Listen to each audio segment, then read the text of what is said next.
Hi, I'm Colt Amborn. It's a pleasure to be here on PATV Channel 18. This show is the Fighting 29th Iowa's Martial Arts Forum. Why do we need a forum in Iowa? Because there's a lot of imperfect information in the field. A lot of us still think we have to climb a mountain and learn from somebody with a beard. But you do not have to. There is many resources in the local community to introduce you to combat sports and martial arts. And we want to provide for you the information so you can decide what's best for you, what do you want to do, what is your goal, and finding a good place to train and learn and grow. So you don't have to take my word for it. I brought Sensei Paul Bly, a fellow black belt at the University of Iowa Judo team, Hawkeye Judo, and he's going to tell us about basic entry-level questions on why would you want to do Judo, what's the sport about, and we'll go from there. Ladies and gentlemen, Sensei Paul Bly. Right on. Thank you. All right. Finally, we're here with Sensei Paul Bly, and in that short second since the last time you see me, we had a little mechanical malfunction. We had to jump a car, but everybody got here. And just goes to show, Paul is a second-degree black belt in Judo, but martial arts does not solve all of your problems, just the ones where you have to beat people up, maybe. Occasionally. Occasionally.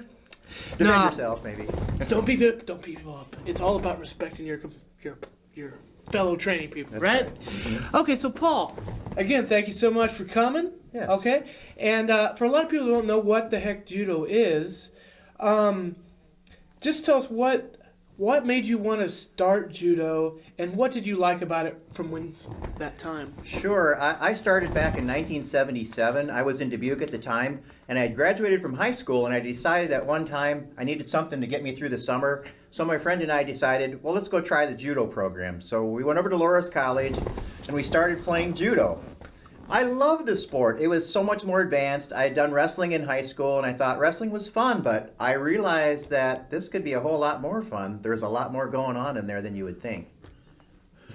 How is it different from wrestling? It's similar and different, well, right? Yes, but by being able to throw people and to use the gi to attack with and to get a grip with, it made it a whole lot easier to do the job. Oh, okay. So sometimes you can use the same moves, but in wrestling, you're more inclined to slip and fall and not actually be able to have the traction to pull that person over, huh? Well, in Judo, we use a technique called kazushi, which is breaking your opponent's balance. So in order to do that, you lift them and pull them by pulling the gi or the sleeve or many other things that you can get a hold of. Right, because unlike lifting weights, people don't want to be lifted up, so they move around, don't they? Yeah. Oh, cool. So if you did start Judo, what do beginners do? What are the fundamentals that you need just to be able to practice it and not break your neck? One thing about Judo that I love about it as well is that it's about falling. You have to learn how to fall. That is probably the most important thing that you can do, is to learn how to fall and fall properly. And everybody should learn how to fall. There's nothing wrong with falling. I mean, we fall all the time. We ride our bikes, we fall off. We slip on the ice, we fall. We can learn how to fall in a way that we won't get hurt. So it might actually help you just in normal life. Yeah, if you're a little uncoordinated or whatever, like some of us are, we sometimes slip and fall. And, it's nice to be able to protect yourself from that fall. Oh, okay. So you learn how to fall. And is there a name for that? What do you call that practice? The type of falling we do is called ukemi. In judo, it's migi and hadari, which is left and right side.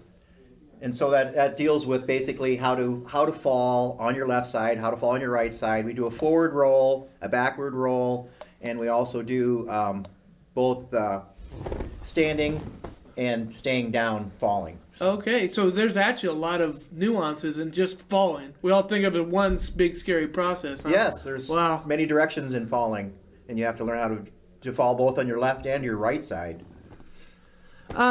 So if we did start, what'd be some of the basic terminology that because you use a lot of Japanese names, right? Mm-hmm. Oh right? yeah. Not English or Russian no, or whatever. It's all in Japanese. The words, you're not going to come into the gym and they'll be like, "Omae wa nari da? Chanto shite sudasai." No. But there will be a few terms like hajime, which means begin, and mate, which means stop, and yeah, that's the most important thing. Start. That's a good place to start. Yes. Start and stop, so you don't stand there looking like a doofus, right? Yeah. Well, it's good to know the terminology a little bit. Okay. And there's so much more to know that there's a lot. It's just a lot. It takes a long time to learn the sport because in order to get the terminology down, you have to pretty much most of us have to transfer it into U.S. words. So. Huh. Well, if that's the first thing you do, if your first sparring is randori, then you'll just associate that with sparring, randori. Yes. Mm-hmm. So we had 3 basic practice. I mean, we have our kata, randori, and shiai. Is there anything else? Well, there's different forms of kata. There's different forms of kata, many different forms. There's many different forms of types of randori as well. You can use randori. It's basically free practice and how to practice out there, how to practice your techniques that you're learning, your throws, your arm bars, your chokes. All of those things need to be applied in a proper and correct way. So you have to practice them in order to be good at them, in order to not hurt people as well. Because you don't want to hurt people. I mean, it's all about having good training partners and coming back every practice and having somebody that you practice with. So you said arm bars. So is that like they do in that jiu-jitsu and MMA stuff? Absolutely. It's the same thing. It's just different ways and different ways of attacking the arm. In judo, the only part of the arm that you can attack is the elbow. And in jiu-jitsu, they may do a wrist lock or they may do a shoulder lock, which is totally illegal in judo. Oh, okay. And you'll be disqualified if you do that. Brazilian Jiu-Jitsu, that is. Yeah, BJJ. Brazilian Jiu-Jitsu, okay. Mm-hmm. Okay, Mm-hmm. not just the...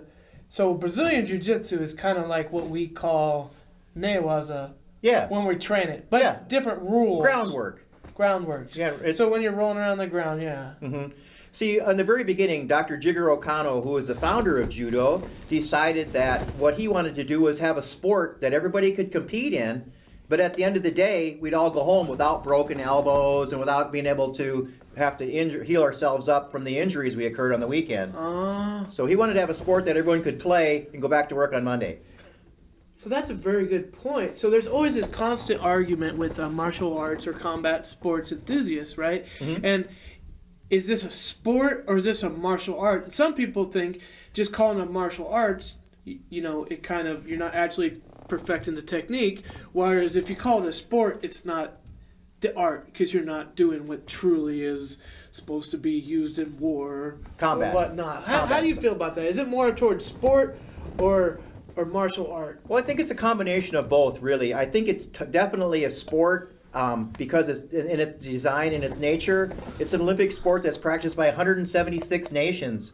It's huge. It's the second most most practiced sport in the world, right? It really is. You know what the first one is? I imagine soccer. I don't know. Yeah, soccer, right? Yeah. I don't know. There's a million soccer guys out there. They love their sport, and I think it's wonderful. Everybody has to have something, Yeah, everyone needs a sport.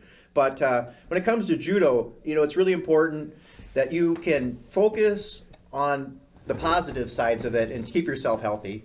Healthy. Mutual benefit of your fellow competitors. One of the main and leading principles is mutual welfare and benefit for all parties. So both people should be getting something out of it. When we train, you may train with an offensive move, and I may train with a defensive move. So we both get a little something out of it. Cool. Mm-hmm. Cool. It's a reciprocal sport. Cool. So if we're in the Iowa City area, right? And we do want to practice judo. Yes. Where do we go? How do we start? What do we need? Oh, well, we're at the field house. We're on the 5th floor of the field house now. We were on the 4th floor, but we've moved up a level, so we're up on the highest place in the field house right now. And in order to get involved, you can either contact one of us, Paul Bly, at my cell number, or you can also contact the field house. They have a form you need to sign up with as a lessons. It used to be a lessons program, but now we're a sports club. But anyone can be part of the program. So not just students.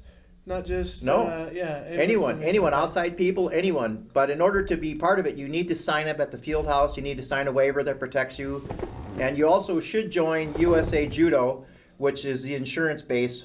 Insurance, yeah. Insurance base for. It doesn't for happen the all the time, but in the event, you want to know you're covered. That's right. Yeah, that's right. That's good. Don't forget the insurance. Yeah, USJA. Yeah. And they cover a lot of sports in the U.S. I mean, even soccer. USA Judo covers soccer, football, wrestling, all that. So. But believe it or not, judo's not really even with all the high impact like that you're actually doing, falling and trying to break people's arms.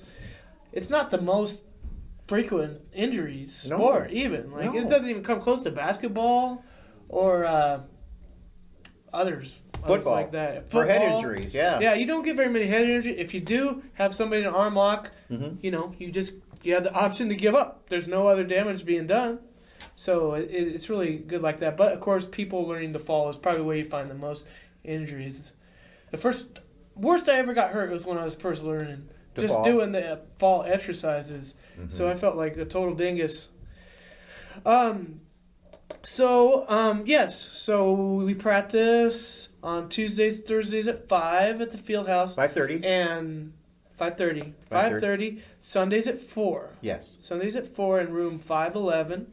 Right? So we do have some competitions coming up. We're going to show some footage of some prior competitions just before we go. But we do have something coming up, and it's Iowa Games. Yes. Very big deal. It's going to be July 14th through 16th.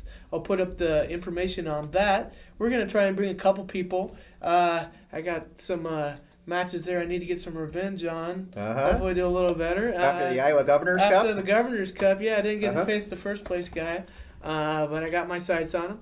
Don't let Colt kid you. He did very well at the tournament. He took second place, and he did very, very well. He had some tough competition. So, competition. So, even if judo isn't your cup of tea, there's a lot of other things that we're going to talk about in the future, like Aikido, which is more of the kata involved version where you try stuff, but you don't have to necessarily compete. So some people are competitors; they want to pull each other down, and some people like the art. So I think that's the beauty about judo as well. It doesn't. You don't have to go into it with the notion that you have to compete.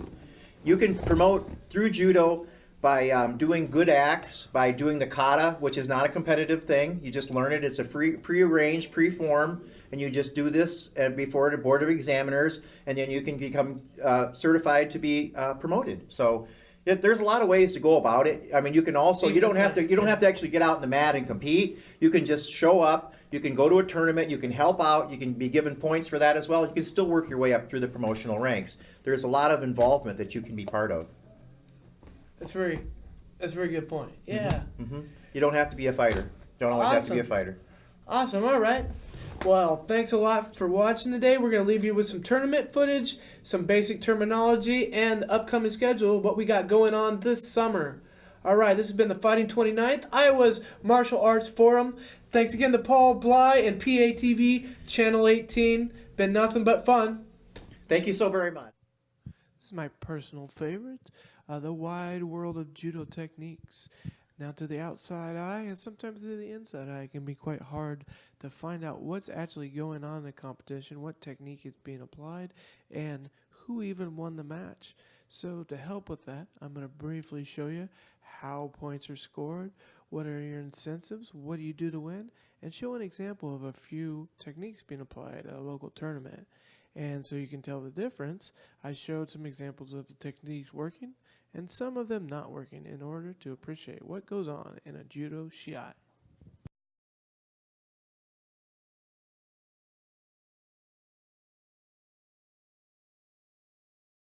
Stay away. Sorry, if you come towards me, I'll Back up. Perfect.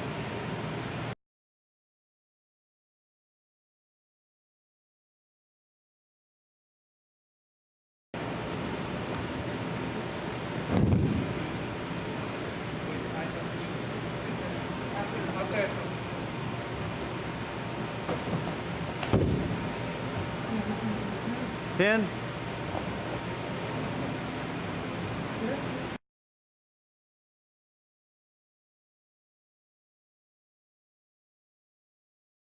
Good transition. Now this time this will be no point. I'll just kind of float over you, okay? I hope you Nice, Colt. Very nice.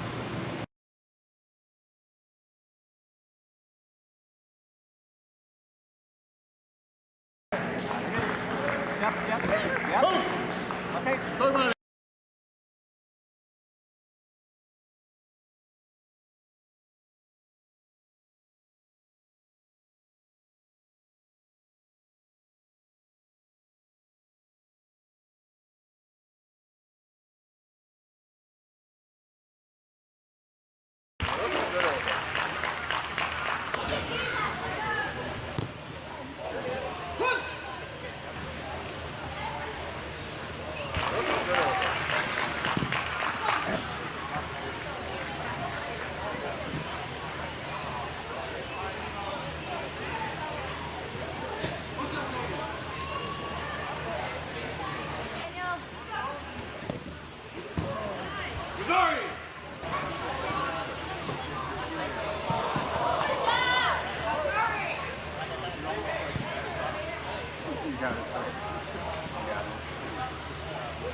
But I knew that would be.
How to set up a dash, right? So what do I do? So what Colt is going to do is he's going to step in, and when he steps, before his foot plants, I want to take it out from under him, and what it's going to feel like is like he missed a stair. And when I sweep his foot, I'm going to pull down with this hand, and I want to pull straight down. I don't want a steering wheel, just straight down like you're doing a tricep extension. So, steps. So, steps. And then once more. So, when I was doing it, I was trying to do it with putting it on the foot, right? Yep. So that's why it's hard. I can catch myself. But if he catches me midair, there's something. So what's happening right now is we're stepping in cadence. What I was doing is I was selling my upper body to make him think I'm stepping. If I don't do that, I step, he steps. And we're still in cadence, like we're dancing. So if you turn your body a little bit and hover this foot, it's out for the sweep. So, want to try that again? Pull. Oh, yeah. Like, I make it look like it's just another day at the beach. Step like an idiot. Good. Go take some practice. Yep. Good work for that. That'll do it.